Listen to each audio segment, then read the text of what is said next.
ഞാൻ അമ്മേ, ഞാൻ പറഞ്ഞത് സത്യമാ? അമ്മ ഓ പിന്നെ, അതും പറഞ്ഞ് നാണത്താലെ ചിരിച്ചു. ഞാൻ നല്ല ഭംഗിയുള്ള ചിരിയാട്ടോ, പിന്നെ നല്ല മുല്ലപ്പൂ പോലുള്ള വെളുത്ത പല്ലുകളും. ഞാൻ ഒരു ചിരിയാലെ അങ്ങനെ പറഞ്ഞു. അത് കേട്ട് അമ്മ പൊട്ടിച്ചിരിച്ചു. അമ്മ മതിയിട പുകയത്തിയത്, അതങ്ങനെ മുല്ലപ്പൂ പോലെയൊന്നുമില്ല. ഇപ്പോൾ എനിക്ക് മനസ്സിലായിട്ടോ നീ എന്നെ കളിയാക്കുവാണെന്ന്. ഞാൻ അല്ല, സത്യമായിട്ടും കളിയാക്കിയതല്ല, ശരിക്കും മുല്ലപ്പൂക്കൾ പോലെ തന്നെയാ. ഇതൊക്കെ കൊണ്ടല്ലേ അമ്മ ഒരു സുന്ദരി കോതയാണെന്ന് ഞാൻ പറഞ്ഞത്. പിന്നെ ഈ രൂപവും. അതും പറഞ്ഞ് ഞാൻ വെള്ളമിറക്കിയപ്പോൾ അമ്മയുടെ മുഖത്ത് ചെറിയ നാണം വന്നു. മുഖം ചുവന്ന് തുടുത്തതുപോലെ. പിന്നെ എന്നെ നോക്കിക്കൊണ്ട് കണ്ണടച്ച് ഒരു പുഞ്ചിരിയും. അമ്മ ആവോ, എനിക്കൊന്നും അറിയില്ല എനിക്ക് ഇതിന് മാത്രം സൗന്ദര്യമുണ്ടോയെന്ന്. ഞാൻ അല്ലെങ്കിലും അമ്മയ്ക്ക് അമ്മയുടെ സൗന്ദര്യത്തെപ്പറ്റി വല്ല ബോധവുമുണ്ടോ? ഞാൻ അമ്മയെ ഒന്നുകൂടെ ഉണർത്താനായി അങ്ങനെ പറഞ്ഞു. അമ്മ നിന്റെ ഒരു കാര്യം. അല്ല മോനെ, നീ ഉറങ്ങാനല്ലേ വന്നേ, എന്നിട്ട് ഉറങ്ങുന്നില്ലേ? അമ്മയുടെ ആ ചോദ്യം എന്നെ തളർത്തി. എന്നാലും ഞാൻ അതിന് മറുപടിയായി പറഞ്ഞു, അമ്മേ, ഞാൻ ഉറങ്ങാനല്ല വന്നത്. ഈ സൗന്ദര്യം കൺകുളിർക്കെ കാണാനും പിന്നെ ഇവിടെ സുഖമായി ഇങ്ങനെ വെറുതെ കിടക്കാനും വന്നതാ. അത് കേട്ടപ്പോൾ അമ്മ വീണ്ടും ചിരിച്ചു. അമ്മ എന്നാ മോൻ ഈ സൗന്ദര്യം കണ്ടുകൊണ്ട് ഇങ്ങനെ കിടന്നോ, ഞാൻ ഉറങ്ങാൻ പോകുക, എനിക്ക് നാളെ വെളുപ്പിന് എണീക്കാനുള്ളതാ. അമ്മ അതും പറഞ്ഞ് എൻ്റെ കവിളിൽ ഒരു നുള്ളു തന്നു. എന്നിട്ട് തിരിഞ്ഞു. അപ്പോൾ എനിക്കാണെങ്കിൽ ആകെ ഇതായി നിൽക്കുമായിരുന്നു. ഞാനൊന്ന് നോക്കി, അതങ്ങനെ നല്ല പോലെ ഇതായി നിൽക്കുവാണ്. ഇനി ഇതെങ്ങാനും ഞാൻ ഒന്നും പ്രവർത്തിക്കാതെ തന്നെ എണീറ്റോടുമോ, പിന്നെ തനിയെ പോകുമോ എന്നൊക്കെയുള്ള ചിന്തകൾ മനസ്സിൽ വന്നു. എന്തായാലും ആ സമയം എനിക്ക് മുൻപൊന്നുമില്ലാതിരുന്ന ഒരു ഇതായിരുന്നു അനുഭവപ്പെട്ടത്. അങ്ങനെയുള്ള സിനിമകൾ കാണുമ്പോഴും ഇതായിട്ടുണ്ടെങ്കിലും ഇതുപോലെ ഇപ്പോൾ എണീറ്റോടും എന്ന വല്ലാത്ത അവസ്ഥ അനുഭവിച്ചിട്ടില്ല. ഇപ്പോൾ ഇത് ആദ്യമായിട്ടാണ്. എന്തായാലും ഞാൻ ഉദ്ദേശിച്ചതുപോലെ പ്രത്യേകിച്ച് ഒന്നും നടക്കാത്തത് കാരണം നിരാശയിൽ ഞാൻ അങ്ങനെ കിടന്നു. ഇനിയും സമയമുണ്ടല്ലോ, ഏതായാലും ഇപ്പോൾ 50% സെറ്റാണ്, ഇനി 50% കൂടിയുണ്ട്, അത് ഉടനെ ആവും, പിന്നെ എല്ലാം എനിക്ക് സ്വന്തം. അല്ലാതെ ധൃതി കാണിച്ചാൽ ചിലപ്പോൾ ഉള്ളതും പോകാനുള്ള സാധ്യതയുണ്ട്, ഞാൻ ചിന്തിച്ചു.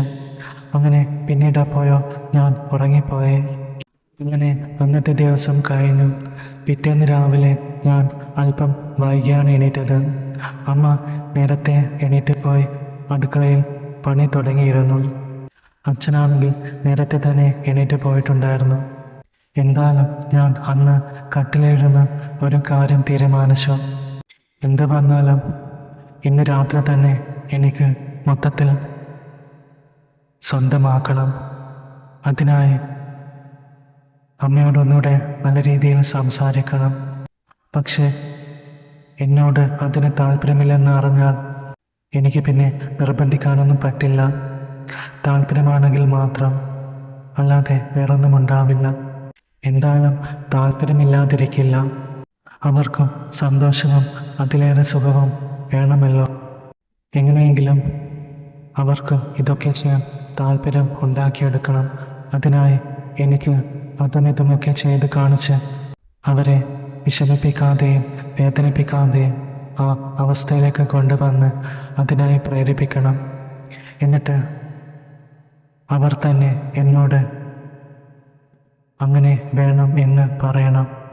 എന്നാലേ എനിക്കും അവർക്കും ഒരുപോലെ സന്തോഷവും എല്ലാം അനുഭവിക്കാൻ പറ്റുകയുള്ളൂ. അല്ലാതെ ഒരു പൂവാലിനെ പോലെ പിന്നാലെ ചെന്ന് ഇങ്ങനെയൊക്കെ പറഞ്ഞ് നാണം കെടാനൊന്നും എന്നെക്കൊണ്ട് വയ്യ. ഇഷ്ടത്തോടെ എനിക്ക് സന്തോഷിക്കണം, ഇതാണ് വേണ്ടത്. അങ്ങനെ അന്ന് രാത്രി അവരെ എൻ്റെ വഴിയിലേക്ക് കൊണ്ടുവരാനുള്ള പദ്ധതികൾ ഞാൻ മനസ്സിൽ കണക്ക് കൂട്ടി. അവർ തന്നെ എന്നോട് സ്നേഹത്തോടെ വാടാ, അത് എടുത്ത് ഇതിലേക്ക് വെക്കടാ എന്ന് പറയുന്ന അവസ്ഥയിലാക്കണം. എന്നിട്ട് മതിമറന്ന് ആനന്ദിക്കണം. അതിനായി അവരിൽ ഒരു താല്പര്യം ഉണ്ടാക്കിയെടുക്കാനും ഇതിനൊക്കെ താല്പര്യമുണ്ടോയെന്ന് ടെസ്റ്റ് ചെയ്യാനും വേണ്ടി ഒരു കാര്യം ചെയ്യാൻ ഞാൻ തീരുമാനിച്ചു. അങ്ങനെയിരിക്കെ അന്ന് രാത്രി അന്നും അച്ഛൻ നല്ലോണം കഴിച്ച് ഫിറ്റായിട്ടാണ് വന്നിരുന്നത്. അത് ഏതായാലും എനിക്ക് അനുകൂല സാഹചര്യമായി മാറി. അച്ഛൻ ഹാളിലെ സോഫയിൽ കൂർക്കം വലിച്ച് കിടന്നുറങ്ങവേ ഞാൻ അമ്മയുടെ മുറിയിലേക്ക് ചെന്നു.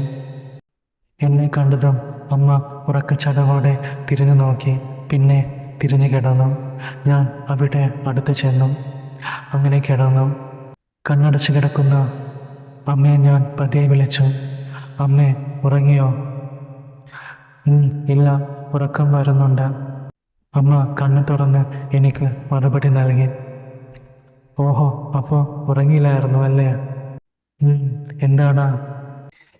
ഒന്നുമില്ല, ഞാൻ മറുപടി പറഞ്ഞു. പെട്ടെന്ന് അമ്മ എൻ്റെ നേരെ തിരിഞ്ഞു.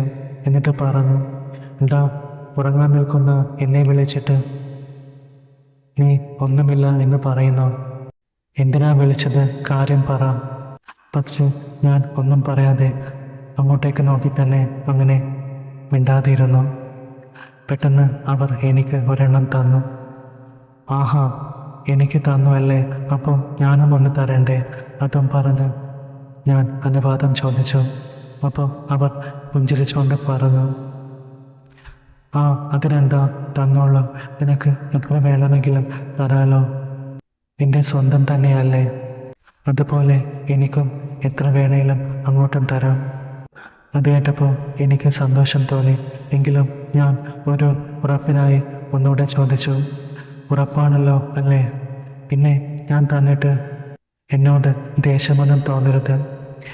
എടാ, ഞാൻ എന്തിനാ നീ ഇങ്ങനെ തരുന്നതിന് ദേഷ്യപ്പെടുന്നേ? ഞാൻ പറഞ്ഞില്ലേ നീ എത്ര വേണമെങ്കിലും തന്നോ എന്ന്.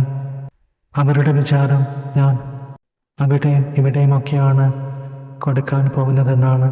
പക്ഷേ അവർക്കറിയില്ലല്ലോ ഞാൻ ആ പ്രധാന ഇടത്ത് തന്നെയാണ് കൊടുക്കാൻ പോകുന്നതെന്ന്. ഞാൻ പറഞ്ഞു, ശരി, എനിക്ക് ഈ ഉറപ്പ് കേട്ടാൽ മതി. അതും പറഞ്ഞ് ഞാൻ അങ്ങോട്ടേക്ക് ചേർന്നു. ഞാൻ അടുത്ത് എത്തും തോറും അവരുടെ മുഖത്തെ ചിരി മാറി തുടങ്ങിയിരുന്നു. ചിരിച്ചുകൊണ്ടിരുന്ന അവരുടെ അതിലെ ചിരി മാറി സാധാരണ പോലെ ആവാൻ തുടങ്ങി. ഞാൻ മെല്ലെയാണ് പോകുന്നത്.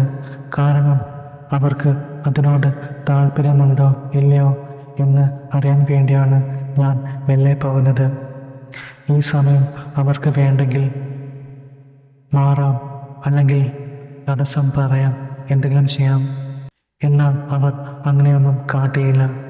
ഞാൻ ആ ഒരു ധൈര്യത്തിൽ ഒരെണ്ണം അങ്ങ് കൊടുത്തു.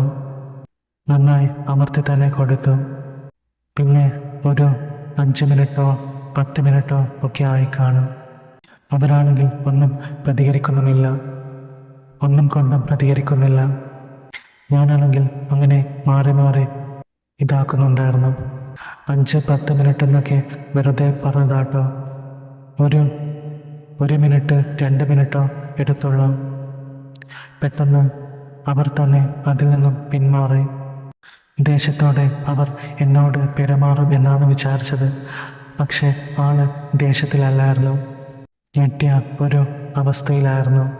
എങ്കിലും മുഖത്ത് ഒരു ചെറിയ സന്തോഷം നിഴലിച്ചു കണ്ടു. മോനെ, നീ എന്തായി ചെയ്ത്? ഇവിടെയാണോ തന്നെ? ഞാൻ നിന്നോട് ഇവിടെ തരാനല്ലേ പറഞ്ഞ്? ഓ, എനിക്ക് അമ്മയുടെ മനസ്സ് വായിക്കാനുള്ള കഴിവൊന്നുമില്ല. മനസ്സിൽ അങ്ങനെ ഒരു ചിന്ത ഉണ്ടെന്നും എനിക്കറിയില്ലല്ലോ. എനിക്ക് തോന്നുന്നത് ഞാൻ തന്നു. അമ്മയ്ക്ക് ഇഷ്ടമായെന്നാണ് വിചാരിച്ചത്. ഇഷ്ടമായില്ലെങ്കിൽ ഞാൻ തന്നത് തെറ്റാണെങ്കിൽ എന്നോട് ദേഷ്യപ്പെടുകയോ ചീത്ത പറയുകയോ ഇനി തല്ലുകയോ എന്നെ പുറത്താക്കുകയോ എന്ത് വേണേലും ചെയ്തോളും. പക്ഷേ ഞാനൊന്ന് ചോദിച്ചോട്ടെ, ഞാൻ വളരെ പതുക്കെയല്ലേ വന്നത്. എന്നിട്ടും എന്തേ എന്നെ തടയാഞ്ഞത്? എന്തേ പിന്മാറാതിരുന്നത്? എന്തിനേറെ പറയുന്നു, എന്നിൽ വെച്ച കൈ എന്തുകൊണ്ട് എടുത്തില്ല, എന്നെ തടഞ്ഞില്ല? അപ്പോൾ ഇത് തരാനുണ്ടായ കാരണവും ഇത് മാത്രമാണ്. അപ്പോൾ മനസ്സിൽ താല്പര്യമുണ്ടായിരുന്നത് കൊണ്ടല്ലേ തടയാഞ്ഞത്? എടാ, എന്നാലും. അതും പറഞ്ഞ് അമ്മ ഇച്ചിരി ദേശഭാവത്തിൽ മുഖം തിരിച്ചു. ഞാൻ ഓഹോ, അത് ശരി, അമ്മ പറഞ്ഞിട്ടല്ലേ ഞാൻ തന്നത്. ഞാൻ ചോദിച്ചതല്ലേ, തരട്ടെ ഉറപ്പാണോ എന്നൊക്കെ. അപ്പോൾ പറഞ്ഞു, ആ അതിനെന്താ, തന്നോളൂ, സ്വന്തമല്ലേ എന്നൊക്കെ, എത്ര വേണേലും തന്നോളൂ, എനിക്കും അങ്ങോട്ട് തരാം, അമ്മയ്ക്കും ഇങ്ങോട്ട് തരാം എന്നൊക്കെ പറഞ്ഞതല്ലേ. എന്നിട്ടിപ്പോൾ ഞാൻ അത്രയും പറഞ്ഞപ്പോൾ അമ്മ എന്നെ കുറുമ്പോടെ ഒരു നോട്ടം നോക്കി. എന്നിട്ട് പറഞ്ഞു, അത് ഞാൻ അതിന് നിന്നോട് അവിടെ തരാനല്ലല്ലോ പറഞ്ഞേ, ഇവിടെയോ അവിടെയോ വെക്കാനല്ലേ പറഞ്ഞത്. നീ എന്തിനാ ഇവിടെ വെച്ചത്? അങ്ങനെ അതും പറഞ്ഞ് ഞാൻ അവരോട് തർക്കിച്ചു. ഞാൻ പറഞ്ഞു, ഇല്ല ഇല്ല, അമ്മ തന്നോളൂ എന്ന് മാത്രമേ പറഞ്ഞുള്ളൂ, എവിടെ വെക്കണം വെക്കണ്ട എന്നൊന്നും പറഞ്ഞിട്ടില്ല. ഞാൻ കണ്ണി കണ്ട പെണ്ണുങ്ങൾക്കൊന്നുമല്ലല്ലോ കൊടുത്തത്, എൻ്റെ സുന്ദരിക്ക് തന്നെയല്ലേ തന്നത്, അതും അനുവാദം ചോദിച്ചിട്ട് മാത്രം. ഞാൻ സുന്ദരി എന്നൊക്കെ പറഞ്ഞപ്പോൾ അവർ ആ പറഞ്ഞത് ഒന്ന് ആസ്വദിച്ചു. എങ്കിലും പിന്നീട് എന്നോട് ഒരു ഭാവവ്യത്യാസവുമില്ലാതെ പറഞ്ഞു, ആഹാ, അതുകൊണ്ട് ഒന്നുമില്ലേ? അപ്പോൾ ഞാനും മറുപടി പറഞ്ഞു, ഇല്ല, ഒരു കുഴപ്പവുമില്ല.